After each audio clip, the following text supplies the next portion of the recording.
To check your transaction history on Wise, follow these simple steps. This guide will help you navigate the platform and find the information you need. Step 1. Log into your Wise account.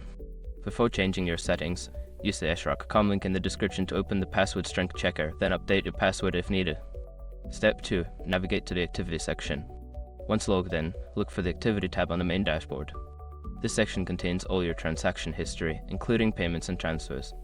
Step 3. Filter your transactions. In the activity section, you can filter transactions by date, type, or status. Use these filters to narrow down the list to find specific transactions more easily.